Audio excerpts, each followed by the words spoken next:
Recently, I ran some polls on my channel over in my post section. I did a Wes Craven bracket where we went through all of his films, and I got you guys to basically tell me which one was his best. I don't really think there was any doubt it was ever going to be between two films other than Scream and A Nightmare on Elm Street. Like right from the moment I started the poll, I could have literally just said, actually, I'm going to throw up these two options and let you vote for them. And let's face it, they're his two absolute classics. They're the ones that most people come down on, I think, in terms of what his best film is. But for the sake of a bit of fun, I did all 24 of his movies. Yes, even his 4 made-for-TV movies on there. And yeah, some interesting results. But here's mine.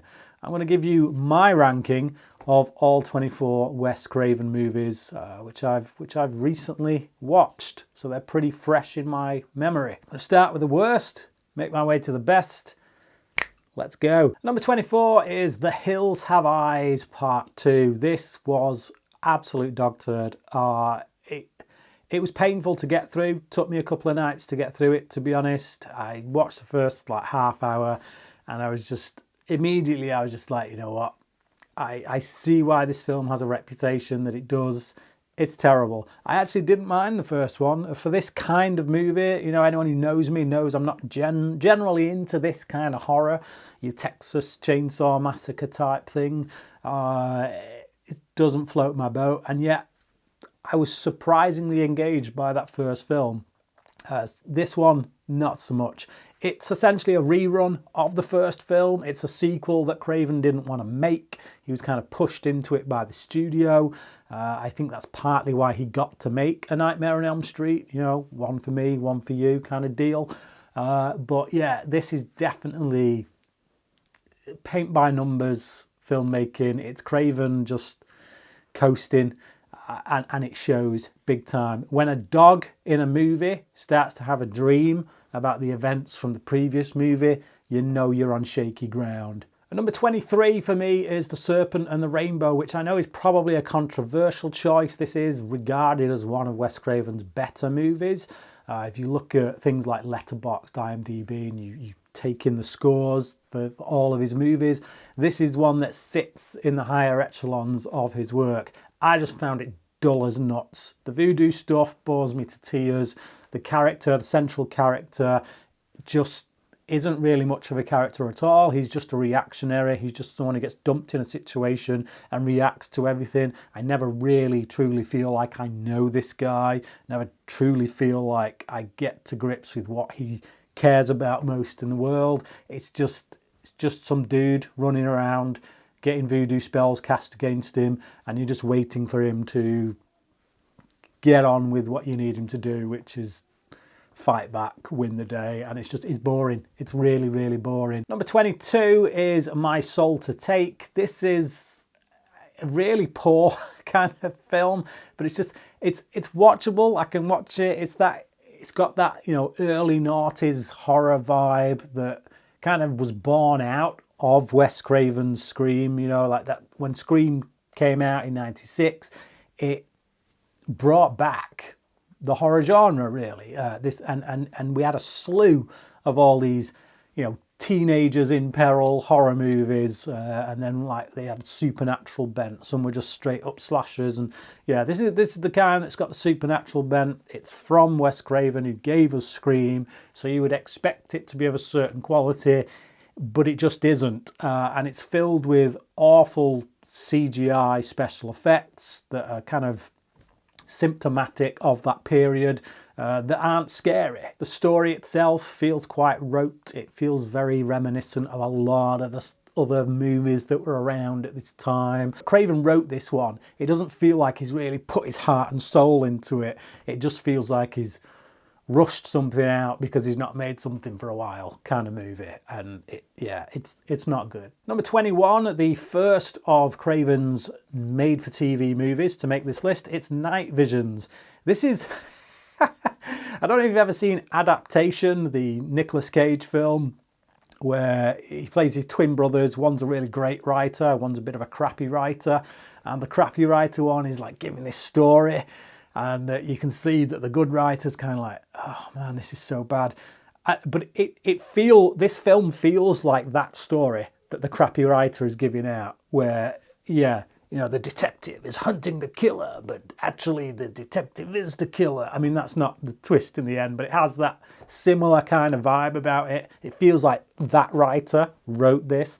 It's pretty terrible. The characters are quite laughable. I know a lot of people out there have a lot of love for James Remar. I don't dislike him in any way, but based on the strength of this film, yeah, he wouldn't be getting any kind of votes from me. His performance here is terrible. But a lot of that, again, it's down to the writing, it's down to the direction. It just feels like your stock 80s cop character, like who throws the book out the window and does things his own way. He's really tough and like breaks all the rules, and it's just like, take every 80s cop character and amalgamate them and stick them into this guy. It just feels so cliched, it's unreal. It's kind of funny. It's so bad that it's funny, and therefore it has slightly more entertainment value than the previous 3 movies on this list. Number 20 is Vampire in Brooklyn. This is 2 movies fighting for their own identity and neither one of them winning out. Is it a comedy or is it a straight up horror? I feel like Craven is trying to make a straight up horror, but Murphy and his team are like, no, this is a comedy, and it doesn't work at all. The comedy clashes with the horror, and the tone is all over the place. It's just there, really. There's some entertaining moments in it. Angela Bassett is always a good watch, but yeah, Eddie Murphy for me is a bit of an acquired taste. I like him in the first Beverly Hills Cop movie, and there's a couple of other roles that he's done where he's branched out to more serious stuff where I'm like, he can do some stuff, but this certainly ain't a great promo for Eddie Murphy's career, I'll say that much. Number 19 is Craven's debut film, Last House on the Left, a film that I just find distasteful and sickening, and I'm sure there's lots of people out there, as with the original Texas Chainsaw Massacre, who will talk till the cows come home about how this is a political commentary about the times, and I don't care, really, because it's at the end of the day, it's sick people doing sick things, and that doesn't say a right lot to me. It just says that the human race seriously needs some salvation. I know that already. I don't need to see that play out in the film with no hope. It's just the darkness of humanity on display with nothing else, really. That's not my thing. Not interested. Is it better made than a lot of the other films on Craven's CV? Yeah, sure. From a technical standpoint, I guess. You can feel that this is a filmmaker who's taken his shot. He's got next to no budget, but he needs to get on the map. So he's putting his all into it. It's just the subject matter. It's the subject matter for me is completely, it's not where I want to go to kill an hour and a half. Number 18 is Chiller, another made-for-TV movie from Craven. It's got an interesting concept. It's got a concept that I myself even came up with way back when, before I even knew this film existed. It's just not executed very well. It feels like a TV movie. It feels like there's no budget there. It feels like we're mostly just in rooms that are not particularly well decorated, like the production design isn't spectacular on this. It's just blank walls, people sat in rooms talking, not really saying anything of any great import, and an hour and a half later it's over and you're like, okay, that was a thing. And number 17 is Stranger in Our House, otherwise known as Summer of Fear, depending on where you are in the world. I'm going to call it Summer of Fear. There is a reference to Summer of Fear in another Wes Craven movie that I'll get to. But yeah, this was... It was interesting. It had some nice ideas. There were a few good moments in it. Some of the horror elements kind of worked for me. The final kind of 10 minutes of the film goes like bat poop crazy when, like, it's all this psychokinetic is that the right word, kind of stuff is going on, and you know, there's this car chase thing. Yeah, it all goes a bit crazy at the end, as is often the case with a lot of Wes Craven's movies, which I kind of like in the case of this film. But the biggest turn-off for me in this movie is the central character, played by Linda Blair. She's got to be one of the most annoying characters ever, not just of a Wes Craven movie, but it's certainly in Wes Craven's movies. You ask me which is the most annoying character from any of his movies, it's got to be this girl. Just the way that she's played, the way that she's written, it's absolutely terrible. Like, she is supposed to be the central character. She is supposed to be the one whose side we come on, you know, the one that we root for. But I never do, because she's such a whiny little tart from the moment that the villain comes into the picture. Like, they don't do it organically, where it's like, you know, over the course of the movie, she starts to see the cracks and see that, this woman isn't everything she's cracked up to be, so now I've got reasons to be against her. No, she's just against her right from the get-go. And it's like, calm down, woman. Number 16 is the last of the 4 made-for-TV movies by Craven. It is Invitation to Hell. This is the most enjoyable of those 4 movies, just because of how nuts it is. It's like, I can't honestly tell you what's going on for much of the plot's running time, but it's so crazy and so all over the place that it's kind of entertaining in a weird way. I still could never claim that this is a good film, but it is entertaining for a made-for-TV movie.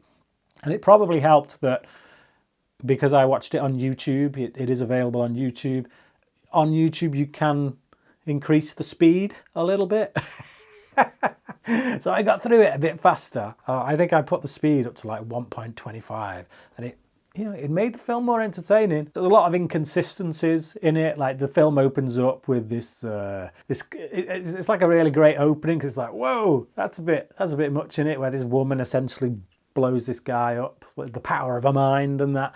But then those powers become inconsistent, because you never see her do that again in the rest of the film. And it's like, if she's got that much power, how is it she's able to be given the runaround by our central characters? It's just, we've got a teaser that's going to pull you in. Hey, that's crazy, but we're not going to really touch on that again. But yeah, like I say, it's all over the place, but it's fun. Number 15 is Swamp Thing. I thought this film would be absolutely terrible, and for much of it is, but that's down to special effects. It's actually not a bad movie on paper, as far as the writing goes and as far as some of the performances go. Like, Adrienne Barbeau is really good in this. I really like her in this. She's a tough central character, a tough woman who, you know, gives as good as she gets, and I believe her. I believe, you know, when she plays that, I believe her. So yeah, there's a lot to like. So, like, for the first half hour, I was really digging it. I was like, you know what, this film's got a bad reputation, but I'm digging this. This is actually quite fun. And then Swamp Thing shows up. Oh, that is a bad rubber suit. Yeah, as soon as Swamp Thing turns up and it becomes the superhero typey movie, and then right near the end when we get the villain who oh dear, nasty special effects. It just sends the film down the toilet, because you're like, what is this? This is men in rubber suits that just have no articulation whatsoever. Yeah, it kind of goes down the pan, which is a shame, because, as I say, on paper, it ain't that bad. Speaking of movies that go down the toilet in the second half, shocker. I really enjoyed this movie for the first half, when they were just trying to track down this serial killer, Horace Pinker, played by Walter Skinner from The X-Files. I was enjoying it. I was digging it. I was like, actually, this is fun. But then, yeah, he goes to the electric chair, he gets his powers, and then the film becomes A Nightmare on Elm Street Mark II, or Mark III or 4, to be honest, because there's quite a few movies on Craven's CV that all crib from that whole Nightmare on Elm Street aesthetic and concept and whatnot. Yeah, this is one of them. It doesn't do such a great job once it goes into the world of the fantastical. I'm not entirely clear on what the rules are, what the internal logic is. Once they're leaping through televisions, I'm not sure what that's all about and how that's working. The rules aren't quite explained to us in a way that is satisfying enough for me to understand what's going on. But everything's happening so quick that I just go, all right, and kind of watch it. But yeah, it's a film that goes on a bit longer than it needs to as well. So I started to get a bit bored by the third go around of Pinker and the central character going at each other. It's like, all right, because they go at each other, something happens, and they get separated, and then they come back, they go at each other again, and it's just like that, and you start, I'm checking out now, to be honest. So it's a mixed bag. Number 13 is Deadly Friend. This was a bizarre film, an absolutely bizarre film. It's got a taste of like the Mac and Me about it, that kind of 80s E.T. kind of thing. You know, you got this young boy and his robot friend, and it's this weird little comedy thing, and then it turns into this random horror movie, and it goes places, and the robot is then gone, and yet it turns into like a Frankenstein story, and you're like, what is this movie? I've said there's a couple of movies fighting to get out with some of Craven. This feels like there's about 5 different movies fighting to get out, if I'm being perfectly honest. It's an amalgamation of a lot of different 80s type of movies, just everything thrown into the pot. Really great scene in which someone's head gets blown up by a basketball thrown into it. It's funny. It's right out of the blue. You don't see it coming, and it's just like, whoa, okay, that just happened. Lots of little quirky, funny stuff like that. And it's, like I say, it's so bonkers that I found it super entertaining. I kind of liked the central characters. They make poor decisions that lead them down dark rabbit holes, and then it's like, oh no, where's this going to take them? So all of that kind of stuff was quite interesting. It's reasonably well handled. It's not spectacular, like I say, it's not like one of my favourite films of the 80s or anything like that, but it was just like, you know what, as something that I didn't know what I was walking into, I got some enjoyment out of that. I got a lot of entertainment out of that I didn't know I was looking for. And number 12 is Cursed, and again, so many movies fighting to get out, and we know that is the case here because this is a movie that was made and it had practical effects by Rick Baker, and then the studio said, no, we want to get it down to a PG-13 to get it to a wider audience, so they made loads of changes. They had to literally do tons of reshoots. They changed a lot of the story, put in a load of CGI effects, and it just became a bland kind of average stock werewolf movie. It's got some nice little bits in it, but definitely I would prefer to see the original film that was made. You see it anyway in the movie. You get that sense that it's been tinkered with. You get the sense that, oh, in that sequence there, I bet there was probably something a bit more violent that went on, or the story here just feels like it's gone on a tangent that came out of nowhere. Something I would say about Craven, to be honest, is by all accounts, he was quite a gentle soul. You know, a lot of people who worked with him said he was this really quiet, kind of nice, down-to-earth man. But I think in some ways that was probably part of the problem in terms of him as a director, is that he maybe didn't have, you know, like David Fincher, just once he made Alien 3 and he got pushed around on that film, he just said, I'm never going to attach myself to a film where I want to do it more than the studio needs me to do it. And having that mentality has allowed him to just say, nope.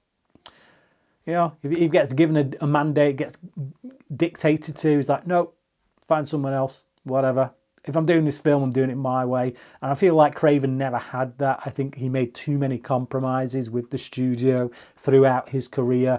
And I think this is one of those cases. Like, yeah, if Fincher had got pushed around the way that Craven did on this, told to reshoot and this, that and the other, he'd have walked. He'd have washed his hands of it and walked. And I think as a director, you kind of need that inner kind of courage to do that and say that, no, my integrity as an artist is worth more. And I don't think Craven had that. And as a result, we get a lot of these movies that are mixed bags, where it's like the studio pulling him this way while he's trying to pull it that way. Number 11 is Deadly Blessing. Again, another film where there's a lot of Nightmare on Elm Street in it, but this one was before Nightmare on Elm Street, so you can see a lot of the seeds here for Nightmare on Elm Street. I mean, even the poster for the movie is very samey.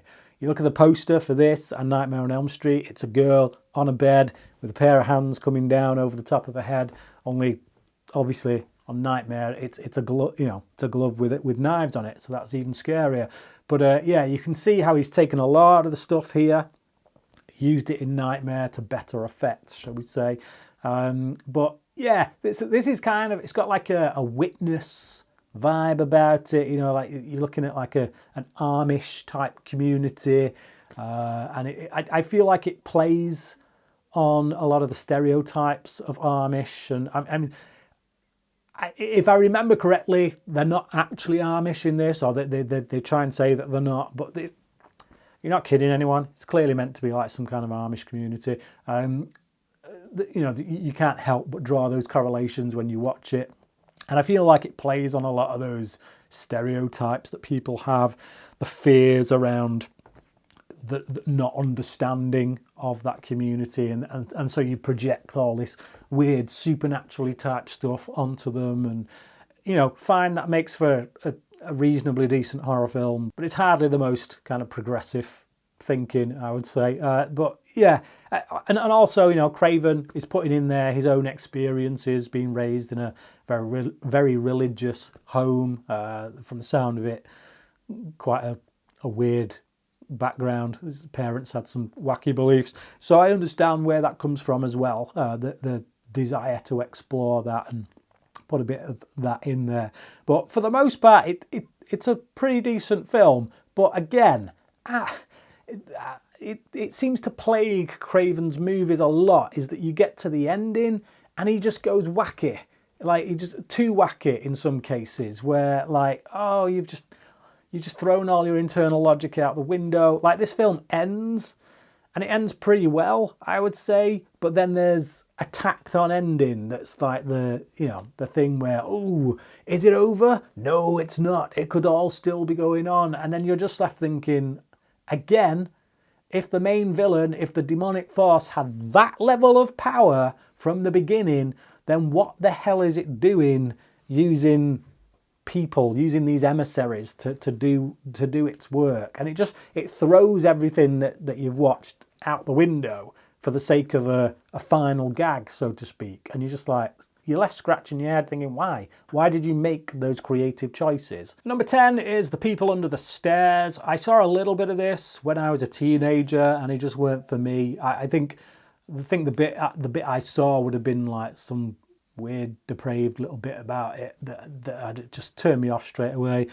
But I knew I had to revisit it for the sake of this ranking. It was one of the films I left to the end. And watching it this time around, I was like, actually, it's got some good stuff in there. There's a pretty decent central story. I like the fact that we mostly follow this kid as the central character. The stuff with him and Ving Rhames is pretty good, because like you see that, like, Ving Rhames is a complete dirtbag in this, complete asshole, but the way that he manipulates this child and that, it's like, yeah, it's not fun in the sense that, oh yeah, what a cool guy. It's fun in the sense that seeing this kid navigate through that, having to circumvent it and ultimately survive, it's quite entertaining to watch. I would say that, again, the back half of the film starts to get a bit too crazy. I think it goes on a bit too long. You've got this guy going around the house, like blasting shotgun holes everywhere, and you're just like, how can you possibly cover this up? How is there any house left? There's only so many walls you can blast that shotgun through before you get to what you're trying to get to. The house ain't that big. It's big, but it ain't that big. It does enough to give you like a bunch of set pieces that are quite nail-biting, where you're like, oh, but then because there's so many of them, again, you start watching the clock, you start kind of going, oh, right, okay, I'm done now. I get what this is, and we're going to go round and round the houses on it. It's definitely one of Craven's better movies, though, and I understand why someone would put it higher than I've done, and it's just cracked my top 10. I don't particularly rate Craven as a director overall, to be honest, but I definitely understand why this would rate considerably higher for a lot of other people. Most it comes down to the fact that I'm a huge Scream fan. Scream's one of my favourite franchises, and yeah, so all of them are going to be higher on this list just for sheer enjoyment value for me. Speaking of which, at number 9, it's Scream 3. My least favourite Scream film until the most recent one, I would say. I wasn't too enamoured with Scream 6 in the way that a lot of people seem to be. But Scream 3, not as bad as people make out at all. Not even bad. I think it's a good film. It's solid. It was just coming off the back of 2 really great slashers. But you know, it's a bit convoluted. It's a bit like long in the tooth again. But it's a Scream film. I'm entertained by the whodunit aspect of it. That's why I like the Scream movies. We know that it's going to be someone close to the central characters. Which one of these main people that we're watching is the killer? Trying to work that out is always fun. That's why I come to those movies. I enjoy it. And I like, again, the characters, particularly our central trio. I think it suffers somewhat by the move to Hollywood, the move to LA, a different location. It changes the flavour of the film in a way that, you know, I like the more rural setting, the small town America that we get in the first and second film. Whereas going somewhere like LA, it changes the tone of it. And I think for some people that's a good thing. They enjoy that tone more. I personally enjoy the small town America. Number 8 is Scream 4. For quite a while, this was my least favourite, to be honest. When I saw this when it first came out, it didn't click with me for whatever reason. I felt like, okay, been there, done that. It's the same old, and that, fine, whatever. And I wasn't in the mood for that at the time. Watching it most recently, it's like, okay, no, actually it's actually quite good.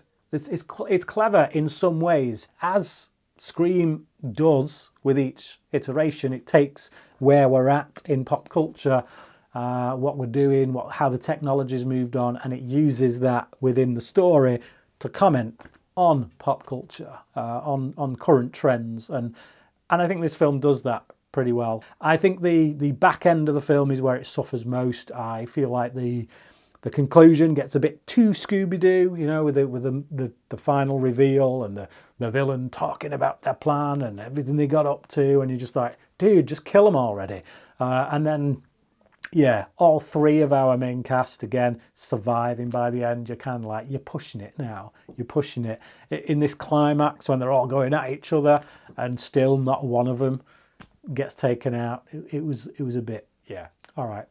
I'm not really buying it at this point. Number 7 is The Hills Have Eyes. As I've already stated, a film that I was generally surprised by, because this isn't usually my kind of thing, but I enjoyed it. I thought there was some decent character work done. This family that go out into the hills, into a place where they shouldn't be, into a place where they've been warned not to go. I feel like the dynamics between them as a family are quite believable. They feel like real people to me. The film takes out certain characters that you wouldn't expect it to take out, because they're the ones that are like most vulnerable, and you're like, you know, I'm rooting for them, and yet they're the ones who get taken out, and you're like, oh man. It was a nice commentary on violence, and how even the most non-violent, non-threatening of people can become like a caged animal. When they're cornered, they can resort to violence. They can become as feral as the people who are antagonizing them in this movie. Number 6 is Wes Craven's New Nightmare. This was kind of like a forerunner for Scream. It's got a heavy dose of the meta about it, heavy dose of pop cultural references, and like turning the lens back at the audience and saying, hey, this is you. This is the world we live in now. These are the things you say and do, and let's examine that. Let's look at that a sec and just see if there's any truth in that. So it's quite clever in many ways. I think it gives us our best version of Freddy since the original. It's not. It's more interested in the commentary than it is on the horror. Like, there aren't as many kills in this. Freddy doesn't rear his head quite as much as he does in a lot of the sequels. And for me, I kind of prefer that, to be honest. It's better when he's this dark figure that is alluded to that, creates an air of fear, rather than just this wacky guy who shows up every 5 minutes to do some crazy kill and make a gag, make a joke, and then disappear off somewhere. Like, that's kind of what he became, and I feel like Craven does a good job here of taking him back to his roots. A lot of people kind of really rate Heather Langenkamp as one of the best final girls and all that. I think written on page, yes, she's a very good character. I've never particularly found Langenkamp to be a great actress. She's serviceable. I think she does enough to get the character to where it needs to be. But I don't feel that magic that seemingly a lot of other people feel. She's just an average actress who's managed to be given an iconic role. Number 5 is Music of the Heart. This is the one film on Craven's CV that is not a horror film. It's just a straight up drama, and it's a shame. It's a shame, really, because it's pretty good. It feels like a movie and then a sequel almost, because you have this woman dealing with, a breakup. Her husband left her for another woman, and then she moves to this other town. She finds someone else, and then there's this relationship, and then she gets to this point where she makes this decision to end it, and it's on her terms. And it's like, oh, she's learned from the previous relationship. And when she ends that relationship, which is literally like halfway into the movie, that feels like a movie. It feels like, oh, you've gone on an arc there. You've had a complete character arc. That's a movie in and of itself. Where are you going to go after this? What are you going to do with the other hour of screen time? And then it turns into this Dangerous Minds type thing where she teaches these kids at a poor school. And so, yeah, in that regard, it's a bit disjointed. It's a bit like there's two movies here and you kind of stuck them together. But other than that, it's actually a pretty affecting drama. I care about the characters. I get emotional about various plights from different characters and where they go with it. And you know where it's going to go. You've seen movies like this before. So there's no doubt about the outcome. But the way it's written, the way it's performed, obviously Meryl Streep, one of the best actresses of all time. She's never going to put you wrong in that regard. So yeah, it's a nice, heartfelt drama that leaves you feeling a bit better about the world by the time you finish it. And you get to the end of it and you think, you know what? It's a real shame that Craven didn't make more movies in that vein. At number 4 for me, controversial choice, I'm sure, it's Nightmare on Elm Street. So when I did the polls over on my channel in the post section, this one, according to you guys, Nightmare on Elm Street, it came down to Nightmare on Elm Street and Scream. This just won out. I like it. I think it's highly creative. I think Craven takes a lot of the elements that he picked up on films like Deadly Blessing and he reworks them, tweaks them a bit, comes back, gives us this iconic character of Freddy. And that's its strength, really. That's the strength of the film, is the creativity behind it. It doesn't quite hit it over the finish line, just because in the final act the internal logic kind of goes out the window. With things that Freddy could only do in dreams, he's now seemingly doing in the real world. So are we actually in the real world, or are we still in the dream? And we get to the end and that question isn't satisfactorily answered, and you're kind of like, okay. And then we get this stinger at the end, which was clearly studio mandated, shouldn't have been on there, and just, yeah, makes it suck even more, to be honest. So, yeah, just those last 20 minutes or so, it just kind of undoes some of the great work that is done throughout the rest of the film. Again, the performances, Freddie's great, England's great as that character. Langenkamp, for me, she does what needs to be done.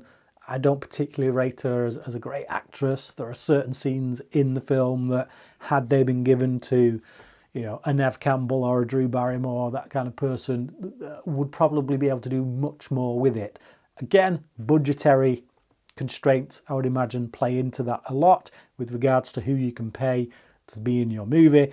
So, I won't hold that against Craven too much, but it is what it is. It's not quite the 5-star or even 4-star classic that it is to most other people, for me personally. Number 3 for me is Scream 2. I definitely understand why somebody would say Nightmare on Elm Street is a better film. I think in many ways it is. I think Scream 2 does suffer from a lot of the similar things to Nightmare on Elm Street, in that the ending, the conclusion's a bit, all right, whatever. Could have gone somewhere different, or could have been done better, could have been handled better. There are a few moments in it that kind of are a bit cringy. So again, it's not a perfect film. The only reason for me that I put it higher than A Nightmare on Elm Street is that from an entertainment value perspective, I'm always going to go to Scream 2 more than I am Nightmare on Elm Street. And that's just because I'm a fan of that franchise a lot more. Whenever I've watched Scream, and I watch Scream often, I want to watch the rest. I particularly want to watch the second one straight after. So it's nostalgia, I guess, which doesn't often affect me, but when it comes to the Scream franchise, nostalgia does come into play. I love that first Scream film, and the second one for me is just, takes me back to 98, takes me back to that period when I used to just watch them on repeat. And I've seen Scream 2 probably 5 or 10 times more than I have the original Nightmare. Number 2 for me, Craven's most underrated film. It's Red Eye. It's a very short film. It's when the credits kick in, they kick in at like 1 hour and 17 minutes. This film is 85 minutes long, but 8 minutes of that are credits. I've got a bit of time to kill. It's just fast-paced enough. It's fun enough to stick on. Just over 1 hour, I can be done and get on my way. I've seen it many times, and there's a lot about it that is just like your generic thriller. It's the thriller of the week that the studio puts out. They're good to play on a Friday night. People enjoy them. They're a good time. You go on your way and you can forget about it after half an hour, and you had your fun. But I like those kind of movies, and this one is done really well. It's a very good example of that kind of movie. It's not going to set your world alight. It's not going to do anything to change cinema, but it's just damn good fun. And that's in no small part due to the central roles played by Rachel McAdams and Cillian Murphy. Those two actors together, fantastic. And because we're stuck with those two for most of the movie, as one antagonizes the other, and the other one has to kind of get out of this situation, I just have a lot of fun with that. I enjoy it. It's great. I love the fact that it's set up as if it's going to be this like rom-com type movie, like a Sleepless in Seattle or You've Got Mail type deal, and then it turns into a thriller, and it's like, oh, okay, the guy that she was going to fall for actually turns out to be a grade A douchebag, and it's fun. It knows exactly what it is, and it's fun, and every step of the way they find ways to inject fun and thrills, and it's very underrated.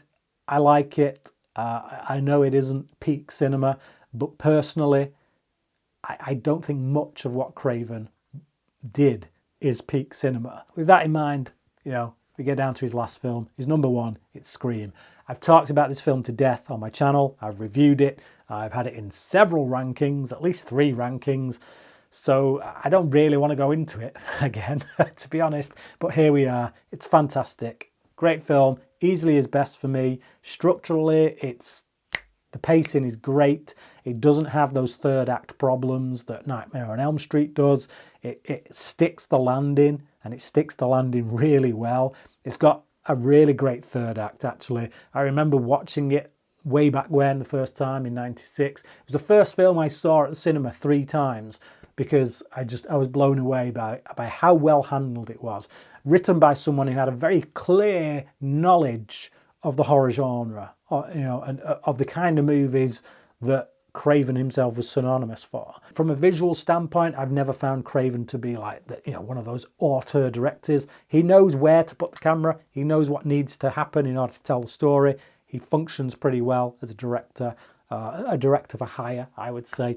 But I think one of the things that's elevated Craven over the years is the fact that he has written a lot of his own stuff. That goes a long way with me, to be honest.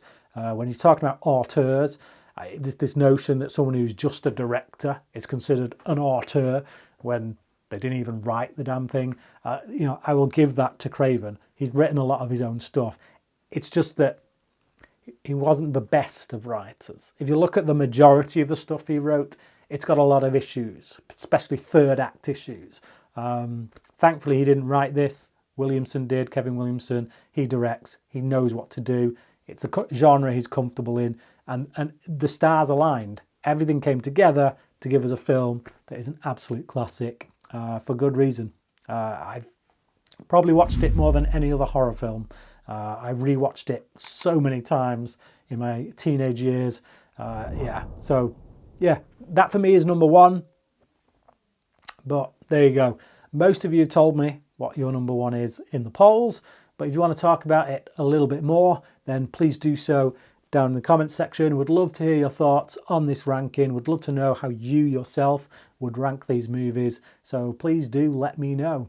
Thank you for watching this video, and until next time, crack it.